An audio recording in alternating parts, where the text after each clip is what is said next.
pinayuhan ni Mayor John Paul Azur ng Benito Soliven Isabela ang mga nasa evacuation center na nagsilika sa kanilang mga tahanan na manatili muna sa mga puok likasan hanggat hindi na ibababa ang signal ng bagyo para matiyak ang ilan nga ang kanilang mga kaligtasan.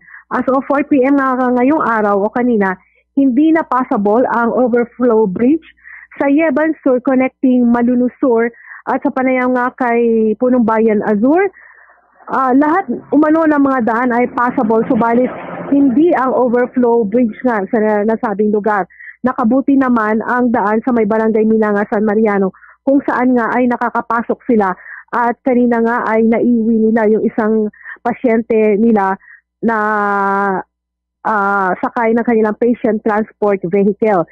Ganito yung naging pakikipag-usap natin kay Mayor John Paul Azur. Mga relief goods para dun sa mga lumipas sa evacuation center natin. Meron pa tayong distributor kanina sa Hacienda, Yeban Norte, Yeban Sur, 29 families at saka 3 pamilya sa Yeban Sur. Ito po ngayon, papunta po tayo dito sa Paris Region upang magbigay na rin ng mga relief goods. Pero ang bilin po natin sa kanila, hindi po muna sila uuwi hanggat hindi po na-release ang ating signal dito sa ating bayan, sa ating province. Opo. Sir, possible o hindi na po possible yung isang tulay ni Jan, sir? Opo, as of today po, as of mga 4 o'clock p.m., yun pong lahat po ng daan papunta sa Forest Week ay possible. Yun lang po overflow bridge natin ang hindi possible. Kaya nga po, buti na lang, meron din isang daanan, yung daanan po sa Minanga, sa San Mariano. Meron po kaming pasyente kanina, pinaikot na lang namin doon para lang may uwi.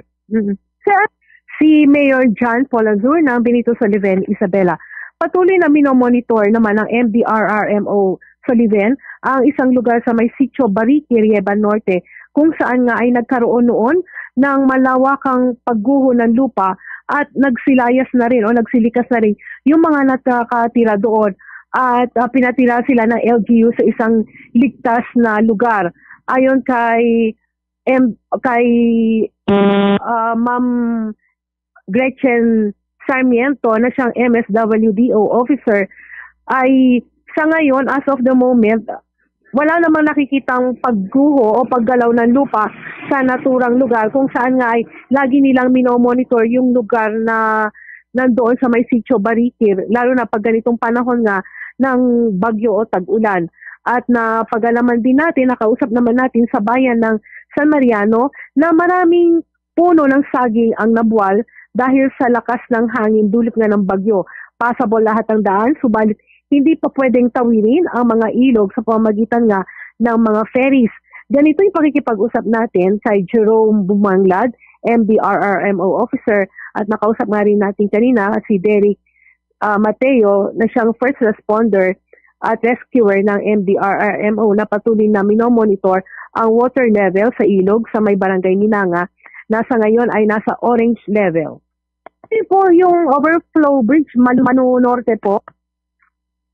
Sa ngayon, ano po ang bilin ni Sir Carlos po sa lahat ngayon?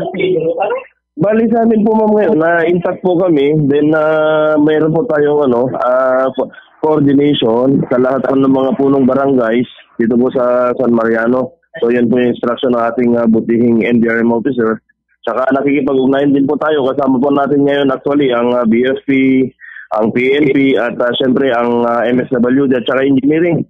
Kasi tawag dito kapag meron po tayong mga additional na evacuees. Kasi minomonitor po natin yung water level dito sa may zone 3 kasi yun po yung basis natin kapag tataas po yung level ng tubig. Pero as of this moment, sa orange level pa rin po.